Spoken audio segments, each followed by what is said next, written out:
MagiFest 2023 has come and gone. What did I think of my first ever MagiFest? Well, stick around for this video to figure out what I thought about the lectures, what I thought about the jamming, and what I thought about the dealer hall, and much, much more. What is up, you people? My name is Tyler Lunsford, and welcome back to another Magic Convention review here on the channel. I just got back from attending MagiFest 2023, and I'm going to tell you about what was my favorite parts, what did I like the least. Let's start off with what was the dealer hall like. I mean, as people that watch this channel, you probably like buying magic or else you wouldn't be here. So let's talk about the dealer hall. The dealer hall was advertised as the largest dealer hall in the United States. I hate to break it to you. It was not. It was definitely not the largest dealer hall in the United States. The dealer hall at Magic Live was definitely bigger. I mean, noticeably bigger, like maybe 2 or 3 times the size of the one that's at MagiFest. And that's not knocking Andy and Josh. I mean, great dealer hall nonetheless. Mark Mason was there, Penguin Magic was there, Abstract Effects was there. You also had some other people like Jeff Price.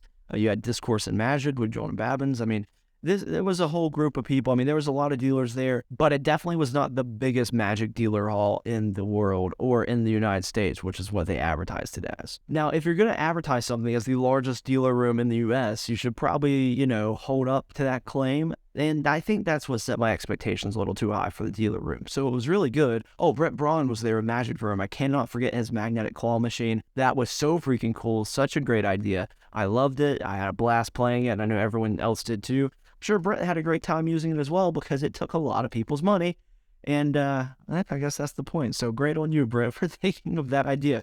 Wish I would have thought of it first. The lectures. Let's talk about the lectures. Being completely transparent, I didn't attend as many lectures as I thought I would.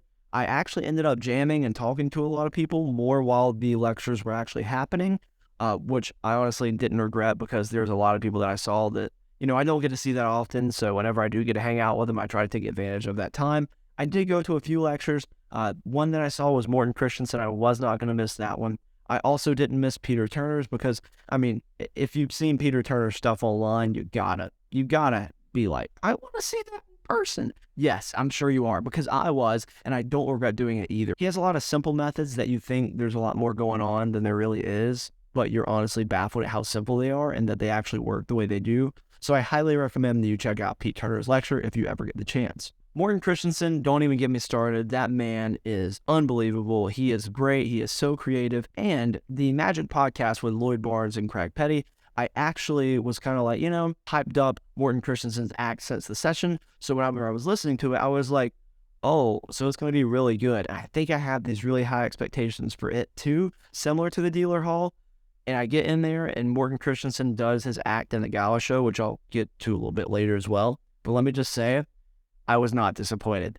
Those high expectations were met and even exceeded. And I honestly can't believe that they were even exceeded because they were really high to begin with. Morton has just done something special with his FISM act. And it's not just comedy magic. It was filled with unique, surprising points in the act that you just didn't see coming and that fooled you and were unexpected. It's so good. If you ever get a chance to see that, I also highly recommend it. What were some of my favorite parts about the convention? One, I love that I got to meet a lot of people. I see a lot of people at Magic conventions, and the more that I go to them, the more that kind of group of people that I see at different conventions kind of builds up. So it's always nice to see more friends, because once you go to one Magic convention, there's no way, I mean, absolutely, it's pretty much impossible that you leave that convention with less friends than you came with. The more people that you see, the more conventions you go to, it kind of starts to build. It's like a snowball effect, because I feel like I'm rolling down a mountain. There's a snowball of friends that I'm making at Magic conventions, and when I see them in the future, I'm gonna be like, oh hey, and I go, we go talk and have a chat. It's almost hard to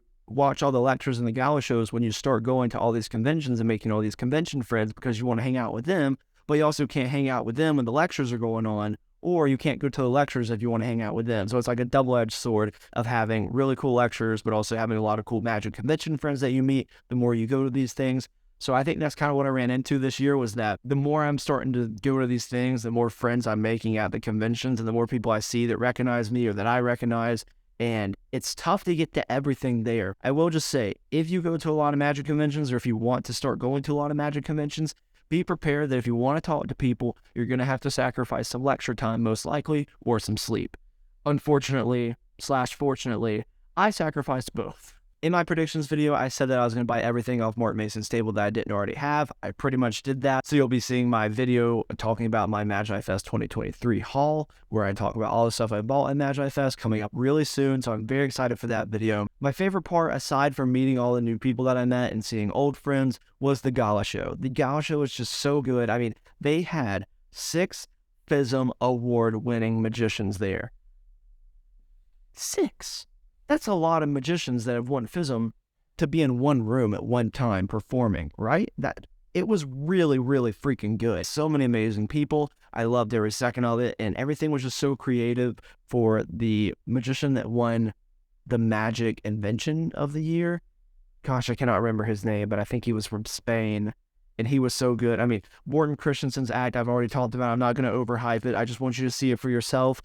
You just got to experience it. It was awesome. Seeing Tate perform his FISM act in person was also really cool. He's going to be at Blackpool, so if you're at Blackpool, you definitely have to go up and say hey to him, because the multi routine that he has is awesome, and I cannot wait to check out his lecture. With all that said, MagiFest 2023 was one for the books, and I will definitely be going back because I really did enjoy it. It is a little pricey. I mean, obviously you have like Magic Live, which is like $465, I think. I mean, it's pretty expensive. But MagiFest is going to be like $300 or $350, $375 next year, depending on which point of the year you book, because the earlier you book, you get it for like $300. And if you book it later in the year, I think you get it for like $350 or $375, maybe even $400. I don't know. So it's definitely getting up there in price. They've increased it over the past few years, and I think it's only going to continue to go up. That's the only sad part about it, is that if you want to go, you should go sooner rather than later, because it's only going to get more expensive. One funny thing I will add is that at the Gala show, they had a bunch of different like printed things that said, hey, register for MagiFest 2024. And they had them placed to every single chair going into the Gala show that you're sitting in. And if you're sitting in the Gala show and you sit down, before it starts, you're looking at this stuff that's in your chair. You look at it. They're advertising for MagiFest 2024 and register for it, but they want my credit card details written down on this postcard? Yes, they literally had a form to fill out, like handwrite your credit card details on a magic postcard, basically, type material that they were going to take up after the convention, or I guess you submit to them. Who wants to write their credit card information down and then hand it to someone and say, yeah, register me for MagiFest next year? No! That was honestly a huge oversight in my opinion. I think that was a very bad use of postcard material or even advertising material. Should have put a QR code on there and had people scan it with their phone and then go ahead and register for next year. Writing down your credit card information on a piece of paper / postcard, whatever it was. Such a bad idea. I don't know who was like, yes, let's do that, but that was a terrible idea. Don't do that again, please. I also wonder how many people actually wrote their credit card details down and registered for next year's MagiFest. I just don't know who would have done it, but really weird to me. And the people beside me thought it was weird too, so I know I'm not alone. This is one of the things I got there. It's actually, it kind of came out at Magic Live, I think, last year is where I first saw it. It's on the market. It's not like a MagiFest release or anything, but it's this wallet where you can change whatever is inside or make it vanish or whatnot. So for this one, I have a blank card, and I usually turn it into a card, but I currently have this set to where it just goes blank afterwards, so that's that. Love this trick. I'm very glad I got it. But in the end, yes, MagiFest was definitely worth it. I've already said this earlier. I'm going to be going back, but just be aware the prices are going up, so register soon if you do want to attend. And I highly recommend that you find someone to go with. You'll meet plenty of people there, but I definitely think you should have like a security blanket of a friend to say, hey, I'm not meeting anyone, or hey, I haven't talked to anybody. This is making me feel awkward. Can I talk to you? And people are super cool if you just walk up to them and be like, hey, dude, what's up? Sit at their table and you start jamming with them. People are super chill, so it really doesn't matter, but that's my recommendation, is at least go with a friend. And if you don't, like I said, not the end of the world, you'll make friends, but just having someone there to start off with is definitely a nice head start to have. If you would like to watch my video recapping the magic tricks that I saw at MagiFest 2023, you can watch this video right here. So go ahead, click on that video, go and watch it now, and I'll see you there, because there's like 25 tricks in that video you should go watch. I'm even performing in it. I'll see you there.